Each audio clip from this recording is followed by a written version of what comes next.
This is a story right here that I actually wasn't even going to talk about or touch on, but when I saw the recent update that came along with it a couple days ago, I said, let me go ahead and just throw my hat in the ring. And by the time y'all see it, y'all might have heard about it as well. But if this is your first time hearing about it, this is going to be very interesting to say the least. So in case y'all don't know who this woman is, her name is Ari Lennox. Ari Lennox was a very popular at one point in time R&B singer. I wasn't really listening to her music like that, but she did have a following. I noticed that she did have some problems, I think, with her label, and she asked that be dropped from them a few years ago. But then after that, you really didn't hear too much more about her until now. So Ari Lennox made airwaves again towards the end of July, when she came on and she had did an interview and she was talking about different things. But one of the things that she talked about was the show Martin. Now, you all know that the show Martin is very beloved in the black community, is one of those classic timeless shows that came out in the 90s, and it's one of those shows that you can go back and look at no matter what and still get a good laugh out of it. One of those people who probably isn't laughing that much is Ari Lennox. And one of the reasons she said that is because while she did enjoy the show, she did find it offensive whenever Martin roasted Pam. As we all know, that was one of the highlights of that particular show, was seeing Martin and Pam go at each other. Of course, a lot of the times Martin got the best of Pam, but Pam definitely got hers in there as well, which is why a lot of people were looking at Ari Lennox with the side eye when she said it, because she tried to make it seem like Pam didn't hold her own against Martin in a lot of those jokes, especially when it came to his height. Now, of course, when it came to her, he always talked about her hair. He would always say beady bead or buckshots, and he would talk about her teeth and all types of stuff like that. But Ari made a comment in the audio in which she was being interviewed, which I believe was on the Ricky Smiley morning show. But what I'm gonna do is I'm gonna insert the audio right here, and then we're gonna discuss it. The thing that pissed me off about Martin was how much he would go on Pam. Like, I know, like, and this is coming from a girl who I love me a good, like, joking ass movie. And even when the joking movie is like, damn, like, that was fucked up. Like, I'm not like too woke or something is what I'm trying to say. Like, I'm honestly not, I'm problematic. I'm pretty problematic, low key. But my point is that there are some things where I draw the line and it just bothered me. Or like, I don't know, it's like Pam was so fucking beautiful and so fine. And I just feel like growing up as a chocolate girl, like, I don't even know if I was able to understand the greatness of Pam because of the light that I feel like I was being fed. You know what I'm saying? Like, of just like always going on Pam, always, like, that's all I remember. And I didn't like that. But like, so I feel conflicted, because while I feel like this show is incredible and I feel like Martin is a legendary show, and all of the actors and Tommy and like everybody, like, legendary, amazing, like, I adore them all. Like, you have no idea. And I adore Martin. Like, I adore him. It just would piss me off, like the joking on Pam. I just didn't like that, like, I'll always kind of feel a way about that. So you heard what Ari said right there, and she basically said that, I really enjoyed the show. I liked all the characters and all this, that, and the third. And then, of course, she went into the whole thing as a young chocolate girl. It always kind of offended me when I would see Martin go in on Pam like that. And I think she's trying to take it with the colorist angle. But the thing about it is, Martin went in on Pam about a lot of things. But one thing, because I've watched the show so many times to the practicality that I know the episodes like the back of my hand, Martin never ever went in on Pam about her skin complexion. He never made darky jokes, or he never made jokes talking about how she may look like tar or anything like that. He never went that far. He went more surface level. He always talked about her hair, like I said, talked about her teeth. He would talk about her breath. He talked about her shoes and all types of stuff like that. But he never talked about her skin tone. And the way that Ari is framing this, again, she's making it seem like Martin went in on Pam just all the time, and Pam didn't clap back. I mean, she talked about this man's height. She would talk about, remember the time when Martin was unemployed, she would talk about him losing a job, not having a job. She even made jokes about him being inadequate when it came to sex because of things that Gina would tell her, girl talk. And that could bruise a man's ego. Like, that would be considered going below the belt, no pun intended. But that happened as well, and the fact that she's leaving that out is very disingenuous on her part. And if you notice how she's sounding, I don't know if she's just waking up or she needs an energy drink, but she sounds tired. I don't know what it is, how or why she's sounding the way that she is in that audio. But a lot of people were pushing back against her, and rightfully so. Hell, and the thing about it is, it was an interview that was done with Tichina Arnold, who played Pam years ago, I think on TV1. And, I think one of the people in the interview had asked her about how she felt with the jokes on Martin and everything towards her. Did they make her feel the type of way? And she, in so many words, said no. She said they were just acting. They said that her and Martin used to always crack on each other all the time. And, they would always laugh about it. And if you even look at some of the episodes, Pam was hitting some of them jokes so good with Martin that she had him break character a couple of times to the point where he had to turn around away from the camera and get a laugh off so it didn't come off on screen. And if y'all watch the episodes, you know exactly what I'm talking about. And she did that a couple of times. It was rare that you saw him do that with her. I mean, I'm sure there were times when it happened, but she made him laugh, and he's the comedian. She didn't have a stand-up background, and the way that she was able to pull that off, and I think some of it might have been improv. It was all in fun.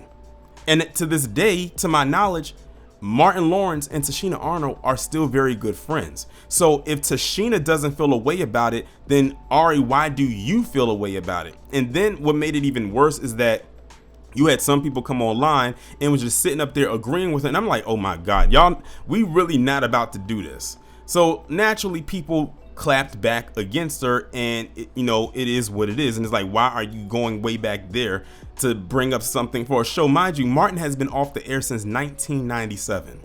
It is 2025. It has been off the air for 28 years. And now this is how you feel 28 years later. You feel so scarred by this show. But it doesn't end there, because after she said what she said about Martin, she went quiet for a little bit, and I do mean a little bit. And a couple weeks later, maybe like the week that I'm recording this video, she had something else to say about another beloved comedian. And that's our dearly departed brother for 17 years, Bernie Mac. And I saw this, I was like, oh God, what does she got to say about Bernie Mac now? How did Bernie Mac offend her this time? Again, a man that has been, as far, well, for us, got exposed to him when he made that famous appearance on Def Comedy Jam many years ago, through all the movie roles that he's done, even through his television show, all the way up to his last and final role, unfortunately, was Soul Man, was starring him and Samuel L. Jackson. So I'm sitting here saying to myself, what does she have to say about him? So I'm going to go ahead and insert this clip. This one isn't as long as the Martin clip. I think it's about 13 seconds, but let's see what nonsense she's about to say about him. I like to talk, y'all, and I like to think. Hell, I just watched the Bernie Mac stand-up a few years back, and I understand why he is a legend that he is, but I also couldn't help but to feel uncomfortable about some of his jokes, too. So, like I said, it's not a lot there, but notice that she said, I had no other choice. I was watching some Bernie Mac stand-up from a few years ago, and y'all, while he's funny, I couldn't help but be offended by some of these jokes, too. So, again, she's doing the same thing that she did with Martin, and now she's talking about Bernie Mac. So Ari, what is your end goal game here? Are you going to start going through a whole bunch of other black comedians, dead or alive? And I think this one is more disrespectful because this man is deceased, to start saying what you're offended by. Now again, this right here popped up this week. This was like a couple weeks after the Martin one. So again, is this an every 2 week thing? Are we going to say 2 weeks later from now towards the end of the month, you're going to come back and you're going to start talking about another black comedian? Like, that's the part that's not even lost on me. And going back to the Martin thing, as far as roasting goes between like characters, that has been around for years. I mean, think about it. On Sanford and Son, you had Fred and Aunt Esther go at it all the time, and it was hilarious. On the Jeffersons, you always had Florence and George always going at each other all the time. Where do you think Martin drew the inspiration from in order to create the beef between him and Pam? And if you think about it, how he and Pam went at it was actually kind of more tame compared to Fred and Aunt Esther and even George and Florence, because back then you really didn't have to have a filter, especially in the 70s. Like, go back and look at what they said. You know what? I would suggest that she doesn't, because then she's going to start talking about Fred, Red Fox. I already know she's going to have something to say. It's like, it's all in fun. It's comedy. And the thing is, a lot of people feel a type of way about it because going back to Bernie Mac, he is one of our icons. He's one of our legends. You know, dead or alive, Bernie Mac is always going to be in people's top 10, maybe even top 5 comedians of all time. And if you narrow it down to black comedians, he's probably going to be number 1. Because whenever people talk about kings of comedy, everyone always said Bernie Mac was the best one. Even back when Kings of Comedy first came out 25 years ago in 2000, when people went to go see it, they all talked about Bernie Mac. That's all you kept hearing about. And honestly, I think Kings of Comedy is what really propelled him even further, because then after that, he got the Bernie Mac show. Then he went on to do the second Charlie's Angels movie. He did the Oceans movies. That really propelled his career, really to the point where he was surpassing even the people that was with him, who actually was on television before he was. So he was really about to go far, and then he started doing other things, and unfortunately, he passed. But this is what we're talking about. You are not about to sit up here and disrespect our legends because you're bored or you just have something to say. And rightfully so, people have a right to hold your feet to the fire. Now, one thing I also wanted to insert in here was a quote that she made, and it goes back to the video that I did talking about Ragebait. So this is a quote that came from Vibe, and in it says, "I will continue to speak my mind happily, piss y'all off in the process. If I had ill intent, I would have came on here with a PowerPoint presentation that backs my claims on the types of jokes Martin used on Pam being wildly offensive. That will never be my intent or motive," she shared on Instagram. The fact that she even said this lets us know that she wanted to piss people off. She wanted to rage bait, which she did for some. She didn't piss me. She didn't make me rage bait, because I'm not going here going crazy and yelling all into the microphone and about to damn near have a Super Saiyan vein in my forehead.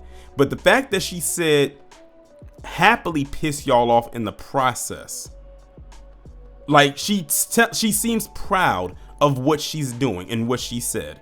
And then when she said, if I had ill intent, I would have came on here with a PowerPoint presentation. The fact she even had that as a thought, the fact that she said, if I had, meaning that she could have actually done it if she wanted to. The fact that she thought that means that she already had ill will and ill intentions. The fact she even said this whole statement lets you know that that was her goal, was to piss people off, and she said happily, which in her eyes she accomplished. Because she really doesn't have anything going on right now. No one's checking for her. No one's checking for any music, if she has any, that she's probably putting out. Someone even suggested, does she have an album coming out? Does she have a single coming out that she's trying to, because a lot of people tend to, when they aren't around a while, they start to do little weird things like this in order to get people to talk about them or create buzz around them in order for them to gravitate towards them. Because if they don't do the buzz thing, like I don't know what she's doing, then people won't know that she could just drop a single today and people are like, oh, I didn't know she dropped anything. But if she can get her name out there back into the ether, then people will gravitate more towards her. I don't know, but this woman is clearly off the damn chain, and I'm glad people are holding her feet to the fire for these comments, because one thing black people hold near and dear to, well, two things, is the show Martin and Bernie Mac as being one of the goated comedians ever. And the irony of it is that Martin used to host Def Comedy Jam back in the day before he had a show, which means he came in contact with Bernie Mac. So that means they had to have known each other, which I'm almost certain that they did, because in those black comedy circuits, it's very small. It's not as expanded as like the white comedy circuit. So they pretty much all know each other or heard about each other or been in the same circles. So I'm certain that him and Martin have crossed paths even after Bernie made his appearance on Def Comedy Jam all those years ago, because Martin was hosting it then. So Ari Lennox can go sit her ass down somewhere and stay planted, as far as I'm concerned.